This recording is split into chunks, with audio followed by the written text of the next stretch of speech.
Welcome, caring viewers, to this week's edition of Science and Spirituality on Supreme Master Television. Many decades ago, a great scientist, Albert Einstein, attempted to formulate the unified field theory, also known as the theory of everything, a formula that marries all of the forces of nature into a single doctrine. However, he was ultimately not successful in reaching his goal during his lifetime. Now in this golden age, scientists have continued Einstein's noble endeavor to further explore the very nature of existence. One of these individuals is Dr. John Hagelin. Well, physics has come a long way, especially in the last 12 years since the Superstring revolution, where we have, to a good degree, fulfilled Einstein's lifelong dream to discover the unified source of the diversified universe, to discover the fundamental unity at the basis of the surface complexity of the universe. So the unified field is that fundamental field of intelligence at the basis of all forms and phenomena in the universe. Dr. Hagelin is a world-renowned vegetarian quantum physicist who received his PhD from Harvard University, USA. He is currently the director of the Institute of Science, Technology, and Public Policy, a leading science and technology think tank, and international director of the Global Union of Scientists for Peace, an organization of leading scientists throughout the world dedicated to ending nuclear proliferation. He has led studies on the nature of consciousness and is a leader among those working to bring together science and our spiritual heritage. Dr. Hagelin has developed the grand unified field theory based on the superstring, a formulation he says achieves Einstein's vision and the application of which can bring about peace in our world. His work is an extension of string theory, which says everything is based on one-dimensional, unimaginably small loop-shaped particles that vibrate like violin strings. The particular vibration determines the characteristic of an object and the things that it will experience. Let us now learn more about his findings. Would you give us a brief overview of the unification theories in physics? Modern science has explored deeper levels of reality, more fundamental space-time scales, starting at the macroscopic sensory level, getting on to the molecular, atomic, nuclear, subnuclear levels, to the electroweak unified field theory, for which several Nobel Prizes have been given, to grand unification and now super unification, where all four forces of nature, including gravity, electromagnetism, radioactivity, the nuclear force, become one. And all the so-called particles of nature also become unified in the single, unified, universal field of intelligence at the origin of the universe, at the basis of space and time. That's what the unified field theory is. We next asked Dr. Hagelin to further explain the nature of the universal field of intelligence. Physics has discovered something beyond matter, something non-material, because the material world really stops at about the atomic level. Subnuclear particles, like photons, quarks, these aren't particles at all. They are expressions of intelligence. They are vibrational modes of a universal field or superstring field. So we've gone beyond matter into quantum mechanics, then quantum field theory, and today unified quantum field theory. We've left matter behind in physics. We're now about the study of intelligence. And so we have this fundamental field in physics, which is a field of intelligence, not dead intelligence, dynamic intelligence, self-interacting, self-aware intelligence. So physics has really stumbled upon the field of consciousness, pure subjectivity at the basis of the objective reality of matter. Physicists have really probed beyond the limits of matter and are into the exploration of the fundamental intelligence that gave birth to the universe, fundamental intelligence that governs the universe. So what is the relationship between unity, diversity, and individuality? Our true self is our deep inner self, field of consciousness, field of subjectivity, the I within all of us, that which experiences. It's different from your beliefs. It's different from anything specific about your life. It is the non-specific field of pure subjectivity, that which knows, that which sees, that is beyond the mind, beyond the intellect, even beyond emotion. That is the true self. That pure consciousness within is the unified field, now being explored by physics. So individuality, this field, of course, is universal, field of universal consciousness at our inner core. But from that ocean of universal consciousness swells up waves of individual consciousness.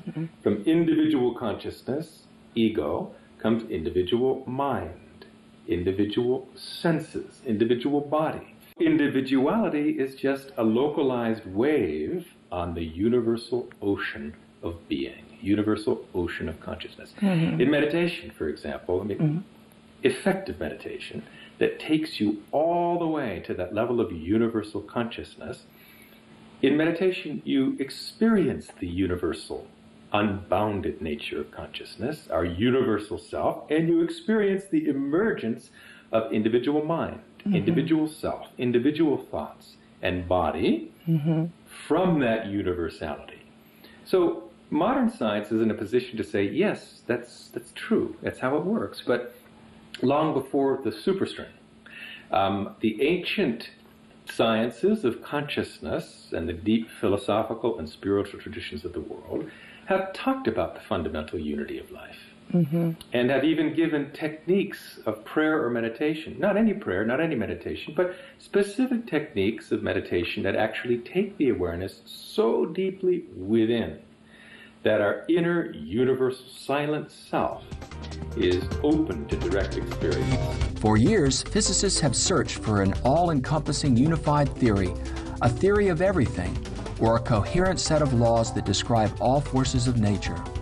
It is thought that such a formulation could provide answers to all the mysteries of the universe, including creation itself.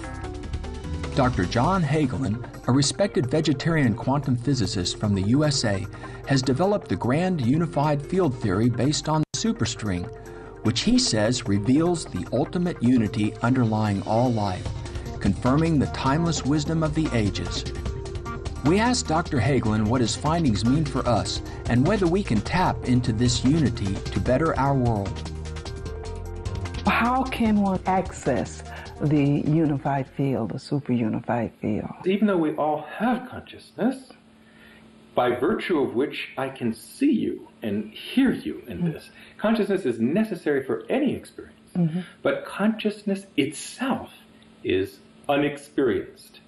It's the experiencer. Consciousness rarely, if ever, has the experience of itself. It is always outwardly directed to one thing or one person or another. A thought, an idea, an emotion, an object, a person. That's not consciousness. Those are objects of consciousness. So it's interesting, in order to experience our own subjectivity, in order to know our own consciousness, our own self, you need a technique. You need a technique to take the outwardly directed attention and turn that attention powerfully within to experience and explore deeper levels of mind, deeper levels of human intelligence, deeper levels of consciousness. Absolute universal consciousness remains. Consciousness aware of itself, self-awareness. That's the meditative state. And for that, a technique is necessary, just because we have a lifetime of habit of the attention flowing purely without. We need to turn it around and teach it basically to go within. Dr. Hagelin says that transcendental meditation, a meditation technique developed by Maharishi Mahesh Yogi, can take one into this deeper level of consciousness. Many scientific studies have concluded that heightened states of awareness can be achieved during meditation. Those who are regular practitioners of meditation report that the experience of an intense, restful state of mind causes constructive psychological changes and improved quality of life. And interestingly enough, that experience is of fundamental importance, even for education, for example, because that experience alone engages the total brain. It brings what's called global EEG coherence, maximally expanded comprehension, which becomes more and more stabilized. We have that broad comprehension stabilized, global EEG coherence permanently established. That leads to increased intelligence, creativity, memory, moral reasoning, academic performance, learning ability, reaction time, alertness. Everything good about the mind depends on its systematic development. And that development occurs not so much through reading, writing, arithmetic. That development occurs most rapidly and most completely through the experience of unbounded awareness, the meditative state. You have mentioned the benefits and implications of the super unified field, and you mentioned education. Why isn't it applied? It's a very interesting question because, scientists are talking about the unified field today. Finally, they've gotten to that level of ultimate reality. But in terms of applying it, right now today, even with particle accelerators, as sophisticated as they are, there's no real technology to utilize that most fundamental and powerful level of nature's functioning, except through the human nervous system, through a subjective technology of consciousness. That experience of expanded comprehension develops the brain holistically, not in a fragmented way. You can study, like I did, 15 years of physics. You can develop this sliver of the brain here. Or you can study music and develop this sliver over here. But in terms of holistic development, which is enlightenment, higher states of consciousness, you need this more fundamental experience of the big self. So the application of the unified field is a side effect of experiencing it. And the experience of the unified field is what develops the total brain, what develops enlightenment. Dr. Hagelin strongly believes that all educational systems should include meditation practice in their curriculum to enhance students' level of performance and overall lives.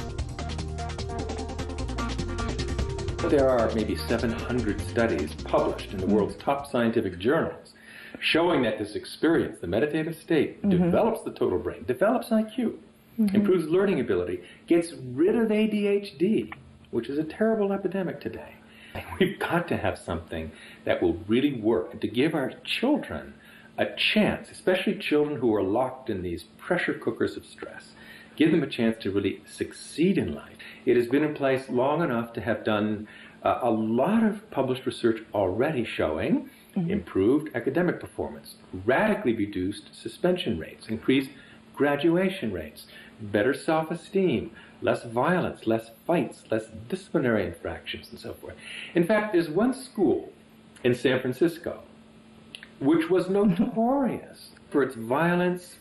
That school turned around so profoundly through a number of innovative improvements, including implementation of TM in what's called a quiet time program, time out twice a day, that school improved so much that the principal of that school was awarded 2 years ago by former President George W. Bush with the Middle School Principal of the Year award.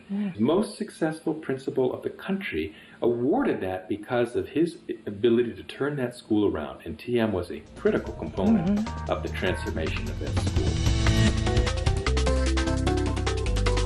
Dr. John Hagelin is dedicated to applying the advances of science to benefit humanity. Join us September 20th, 2010 for part 2 of our interview with Dr. Hagelin, where he will speak about the power of group meditation and the Maharshi effect. For more details on Dr. Hagelin, please visit www.hagelin.org.